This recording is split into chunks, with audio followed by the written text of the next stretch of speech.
असणाऱ्या नेत्यांना गुजराती मात्र खूप चांगल्या पद्धतीने कळत असेल, कारण गुजरातचा त्यांचा रोजचा संबंध तिथं आहे. गुजरातमध्ये मोटरसायकलला सगळा खर्च धरून 160 रुपये त्या ठिकाणी एका नंबर प्लेटला घेतले जातात.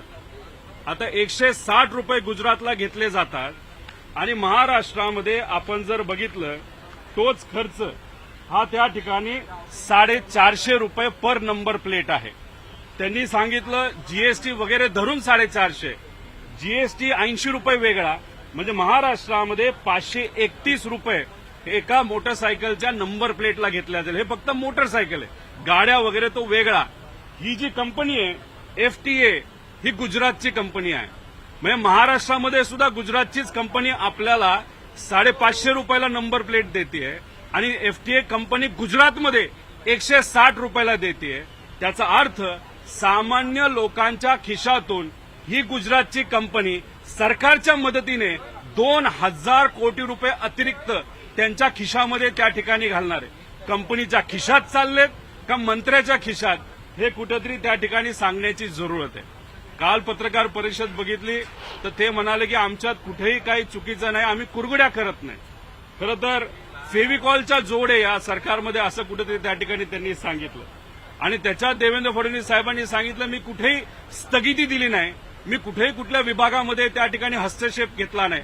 मग मला देवेंद्र फडणवीस साहेबांना विचारायचंय की मग एसटी बस भाडेतत्वावर देण्याचे 2000 कोटीचा भ्रष्टाचार ज्याच्यामध्ये झाला, जो मुद्दा आम्ही काढला होता, त्याच्यावर तुम्ही स्थगिती का आणली, हे कुठेतरी त्या ठिकाणी तुम्ही सांगितलं पाहिजे लोकांना.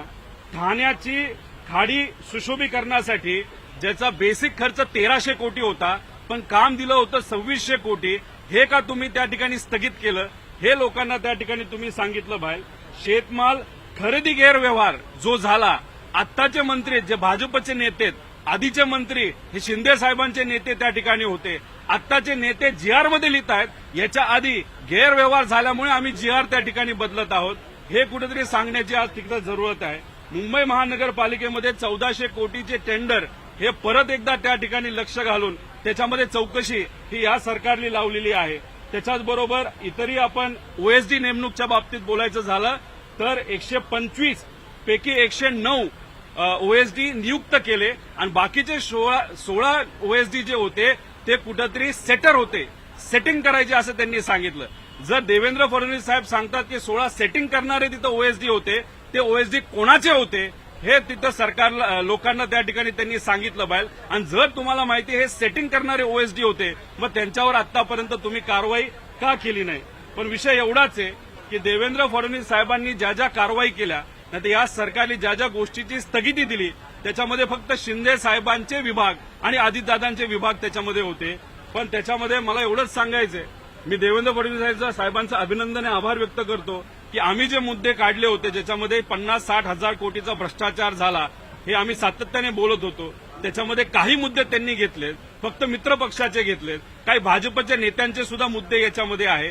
मी सर्व पत्रकारांसाठी ही कॉपी या ठिकाणी ठेवतो, इतरही कॉपी, याच्यामध्ये सगळे मुद्दे आहेत, ते कुठेतरी तिथं सांगण्याची आज जरूरत आहे असं मला वाटतं. त्याच्याचबरोबर बजेटच्या बाबतीत ते बोलणार आहेत. जे आश्चर्य असं की नवीन बजेट आता मांडण्याची सुरुवात तिथं होत आहे, पण गेलं जे बजेट होतं त्याच्यामध्ये फक्त 40% निधी हा आतापर्यंत खर्च झाला, 60-65% निधी आतापर्यंत खर्च झालेला नाही. म्हणजे असं झालंय की खिशात आहे आणा आणि आम्हाला बाजीराव म्हणा, अशी या सरकारची त्या ठिकाणी परिस्थिती आहे. म्हणजे सरकारने कुठेतरी लोकांना सांगितलं पाहिजे आमच्याकडे पैसा नाही आणि आम्ही कुठेही त्या ठिकाणी कामं करणार नाही. 16,000 कोटी रुपये हे PWD चे जे सर्व कॉन्ट्रॅक्टर होते त्यांचा प्रलंबित होता, आता हाच आकडा 90,000 कोटीवर गेलेला आहे. म्हणजे आहे ती कामं रखडलीत, आता नवी कामं काय देतात हे आज त्या ठिकाणी बजेटच्या माध्यमातून 10 तारखेला ते तिथं सांगतील. माझं एकच मत आहे की देवेंद्र फडणवीस साहेबांनी काल ज्या ज्या गोष्टी सांगितल्या त्याच्यामध्ये बऱ्याच काय तफावत आहेत, त्याच्यामध्ये बऱ्याच काय खोट्या माहितीवर त्यांनी लोकांना दिशाभूल तिथं केलेलं आहे. इथं येऊन नाहीतर अधिवेशनामध्ये देवेंद्र फडणवीस साहेबांनी खरं काय या नंबर प्लेटच्या बाबतीत, म्हणजे गरिबाकडनं तो तुम्ही गुजरातसाठी जो पैसा गोळा करणार आहे हे कुठेतरी सांगण्याची जरूरत आहे. आणि अजितदादांनी हे सुद्धा सांगण्याची जरूरत आहे, फायनान्स मिनिस्टर, कारण अतिशय शिस्त असणारा एक व्यक्तिमत्व, एक नेता, पण बजेटच्या बाबतीत बोलायचं झालं तर त्यांच्याच खात्याचं जे बजेट आहे ते 16% खर्चित आहे आणि 84% अजूनपर्यंत खर्चित नाही. हे सगळे मुद्दे आता त्या ठिकाणी कुठेतरी काढण्याची जरूरत आहे. काल देवेंद्र फडणवीस साहेब बोलताना असं बोलले, छत्रपती शिवाजी महाराजांच्या बद्दल जर कोणी चुकीच्या पद्धतीने बोलत असेल तर त्याच्यावर कारवाई करणार म्हणजे करणार. मग माझा देवेंद्र फडणवीस साहेबांना प्रश्न आहे की राहुल सोलापूरकर ज्यांनी छत्रपती शिवाजी महाराजांच्या बद्दल अतिशय खालच्या लेवलला जाऊन तिथं एक वक्तव्य केलं, त्याला काल का परवा पुणे सांस्कृतिक जी समिती आहे त्याचा एक सभासद तुम्ही तिथं केलं. म्हणजे तिथं तुम्ही एका बाजूला शिवाजी महाराजांच्या विरोधात जर कोणी बोलत असेल नाही तर महापुरुषांच्या विरोधात बोलत असेल तर आम्ही कारवाई करू असं सांगता, दुसऱ्या बाजूला तुम्ही त्याच व्यक्तीला तिथं एक पद देऊन त्याला बक्षीस दिल्यासारखं तिथं करता. तसंच नागपूरचे जे हिरो जे छत्रपती संभाजीराजे छत्रपती शिवाजी महाराज यांच्याबद्दल बोलतात, मध्य प्रदेशमध्ये जाऊन आता लपलेत. मध्य प्रदेशमध्ये भाजपचं सरकार आहे आणि त्यांना त्या